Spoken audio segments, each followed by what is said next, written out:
Hello po sa inyong lahat mga ka-crypto. Ako po si Pinoy Crypto Trader at sa video na ito ay atin pong pag-uusapan ang aking technical analysis dito po kay Fluky Ino ngayon pong May 14 taong 2024. At ang ating pong nakikita rito ay ang daily chart time frame nitong si Fluky Ino kung saan ay na-hit po niya yung ating unang price target dito na nasa 30 digits 19611.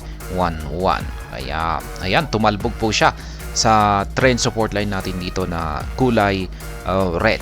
Maliban po rito ay meron po pala tayong isang bullish flag pattern dito at nitong ilang mga nakalipas lamang na araw ay nagkaroon po siya ng breakout. At pagkatapos po ng kanyang breakout ay bumagsak po siya at sa tingin ko ay yung kanyang pagbagsak na ito ay isa lamang po itong correction.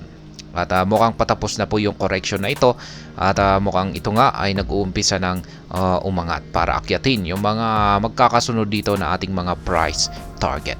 At ayan, bago pa tayo magpatuloy ay nais ko lamang po munang bigyang linaw ang aking disclaimer kung saan ang nilalaman po ng video na ito ay hindi po ito isang financial advice. For education and information purposes lamang po ang layunin nito. Maliban po dito ay nais ko na rin pong magbigay babala na wala pong kahit anumang group chat ang Pinoy Crypto Trader. Check po muna natin ang kanyang performance dito kay CoinMarketCap kung saan ay ayan po siya. Sinusundan niya lamang po itong si Dogwifhat at dito naman po sa ibaba ay itong si Bok. Ang kanyang nakalipas na 24-hour performance ay umangat po ng 12.11% kaya malaki na rin po yan. Halos malapit na rin po kay Pepe. At ang kanyang 7-day performance ay umangat po ng 3.24%. Kaya ito, isa na rin po itong si Pepe na may magandang ipinapakitang performance sa ngayon. Check naman po natin ang kanyang market cap at saka trading volume. Ang kanyang market cap ay umangat po ng 10.97% pero ito ang matindi. Ang kanyang trading volume sapagkat umangat po ito ng 447.78%. Ang laki po niyan na pag-angat ng kanyang trading volume. Kaya mapapansin po natin dito sa kanyang chart na nagkaroon po siya or bumuo po siya ng isang bullish candlestick. Medyo malaking bullish candlestick at medyo mahaba po yung kanyang mga karayom dito or kanyang mga wick. Ngayon ay check naman po natin ang kanilang official X account kung meron po silang bagong announcement dito na posibleng makaapekto sa presyo ni Fluky Ino sa hinaharap. Ayan, meron po tayo rito. Last 6 hours, breaking. Fluky DAO proposal goes live to burn 15.2 billion Fluky tokens worth $2.8 million. Ayan. Nagkaroon na po sila ng approval sa DAO proposal ni Fluky Ino na magsusunog po sila ng 15.2 billion na amount ng Fluky Ino. Kaya ayan po pala. 6 hours, last 6 hours po ito. Isa po itong matinding development dito kay Fluky Ino. New DAO proposal burn 15.2 billion Fluky tokens. A new Fluky DAO proposal just went live on whether or not to burn 15.2 billion Fluky Ino tokens. Kaya yan, live po ito at proposal po ito. Ayan, ibig pong sabihin ay naka-proposal ay kailangan pong pagbotohan ito ng mga community members ni Fluky Ino. At kung papasa po ito ay ayan, susudugin po ng team ni Fluky Ino ang 15.2 na billion amount ng Fluky Ino. Kaya isa po itong malaking kaganapan kung ito po ay ma-approve. Last 19 hours ago naman is Fluky is currently trending on X alongside GME, altcoins, cryptocurrency, and Bitcoin ETF. Ayan, nagtitrend daw po itong si Fluky Ino. Ayan, dito kay X. Ayan, sa business and finance po yan. Ayan, siya po yung nauuna. Yung nasa ilalim ay itong si GME, altcoins, cryptocurrency, at saka Bitcoin ETF. Ibig sabihin, kung pag nagtitrend siya ay maraming nagkakaroon ng interest dito kay Fluky Ino. Last 10 hours, Fluky now has a dedicated page on Binance Pay. Ayan, exciting news for our merchants and the entire Fluky community in partnership with Binance. We've launched a new dedicated web page on Binance Pay exclusively for Fluky payments. Ayan na rin. Meron na po silang dedicated na page dito mismo kay Binance Pay. Ayan, mukhang maganda po yung mga developments natin kay Fluky Ino. Kaya sa tingin ko ay mukhang ito na po yung simula na tuloy-tuloy na pag-angat ni Fluky Ino. Kasi ayan, maganda po talaga yung mga developments nila base sa mga announcement po nila rito sa kanilang X account. Ngayon ay balikan na po natin ang pag-technical analysis dito kay Fluky Ino. Ayan, meron yung mga kulay yellow po na ito na mga arrow signs ay dito po ako nakaabang ng aking sell pending orders, or dito po ako magti-take profit. Yung mga kulay blue naman dito ay dito naman po ako nakaabang ng aking buy pending order. Kaya ayan, check na lamang po ninyo sa mga para po sa mga gustong gumaya or gumagaya sa aking simpleng paraan lamang po sa pagtitrade dito kay Fluky Ino. Ayan, sana ay simple lang naman po. Bumibili ako sa mga support line at nagtitake profit ako sa mga resistance line.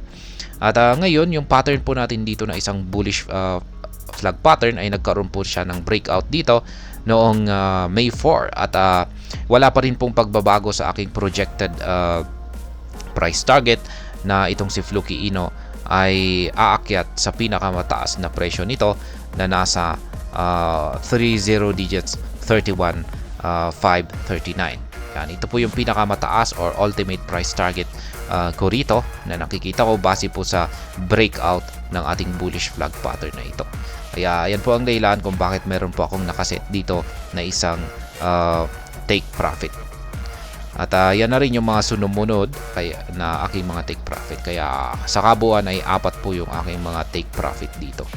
At 3 naman dito sa ibaba. At kahapon lamang po ay na-trigger po yung aking isang take profit dito sa 30 digits 19611. Na-trigger po ito nung umangat po ang market price ni Fluky Ino dito. Ayan, pinatamaan po niya yung support line natin dito. Kaya ayan, nakapag-take profit po tayo rito kahapon. At dahil dyan ay magsiset na naman ako ng isang buy pending order dito na naman po sa ibaba. Ayan, naasan ba yung arrow natin? Ayan, magsiset ako ng buy pending order na naman dito. Kaya, yan, sa ngayon ay meron akong 4 na buy pending order at saka 3 take profit or mga target price.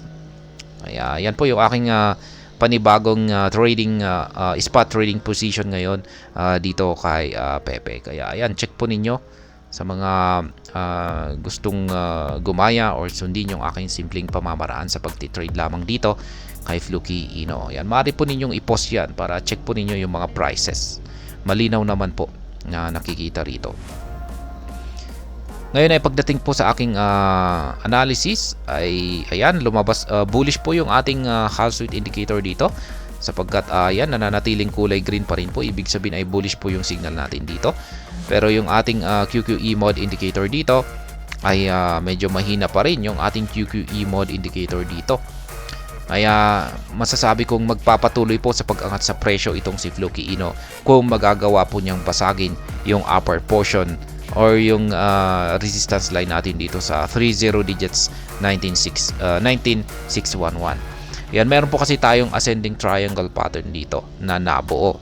Kaya connecta ko lamang po. Ayan, galing po dito yan sa resistance line natin dito. Ayan. At saka syempre yung trend support line natin dito. Ayan, yan po yung ating ascending triangle pattern dito. Kaya kung yung parang pinaka signal po natin dito kung magpapatuloy siya sa kanyang pag-angat sa presyo, ayan, lapit po natin para makita natin ng mas malinaw. Ayan, kasi yung pinakabasehan natin dito. Ngayon kung magkakaroon po siya ng breakout dito sa upper portion ng ating ascending triangle pattern na ito, ay dito ko po masasabi na ito ay magpapatuloy sa kanyang pag-angat sa presyo at mahihit niya yung sunod po nating price target natin dito. Pero kung sakaling dito po siya nagkaroon ng breakout, ayan, sa lower portion nito ay posible po siyang bumagsak. Ayan, bumagsak at hanggang dalawa po kung mababasag niya rin yung ating support line dito. Support line na po pala ito. Ayan, update natin ito. Kasi nabasag na po ito. Itong dating resistance line na ito. Isa na po pala itong support line. At ayan, kung sakaling dito po siya nagkaroon ng breakout ay ayan, may sasalo po rito na isang support line natin. At ito po yung unang buy kung saan ay nakabang yung ating buy pending order. Ngayon kapag dito po siya mas maaga po siyang magkakaroon ng breakout ay posibleng yan, mababasag niya yung pagsasabay niya yung dalawang support line natin dito. At yan, babagsak po siya rito sa support line natin dito sa yan, yung sunod na support line natin dito sa 30 digits 15032. Kaya yan, sa madaling salita ay nakasalalay po yung magiging trend direction sa hinaharap ni Fluky Ino dito sa ating triangle pattern na ito, kung saan po siya magkakaroon ng breakout. Pero base po sa ating dalawang indicators dito ay posibleng mas mataas po ang posibilidad na mukhang dito po siya magkakaroon ng breakout. Yan. Sa mga nag-futures trading dyan ay syempre dito po kung maganda pong mag-abang ng long entry position dito. Kung nagkaroon po siya ng breakout dito, hintayin lamang po natin yung confirmation breakout at ayan, magandang pumasok po dyan ng long entry position. Kaya ayan, kasi napansin ko lang ay maski pa paano ay meron po palang mga nag-futures trading pa rin dito.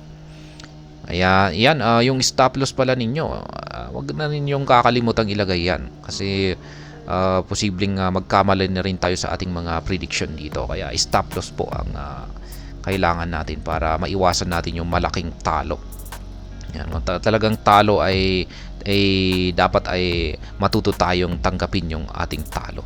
Kasi pag hindi po tayo marunong tumanggap ng ating talo ay posibleng mas lalaki pa yan at mas magiging masakit. Kaya yan po ang aking technical analysis update sa araw na ito dito kay Fluky Ino. At hanggang dito na lamang po tayo sa video na ito. At sana po ay inyong nagustuhan ang aking paliwanag sa video na ito. Kung inyo po itong nagustuhan ay pakiclick lamang po ang like button nito. Para naman po sa mga bago lamang dito, kayo po ay aking inaanyayahan para mag-subscribe. Pakiclick na rin po ang bell icon nito dahil ito po ang siya magsisilbing notification nito sa mga bago kong videos na akin pong ina-upload sa aking YouTube channel na ito. Marami pong salamat sa panonood, ingat po tayo lagi at God bless po sa ating lahat.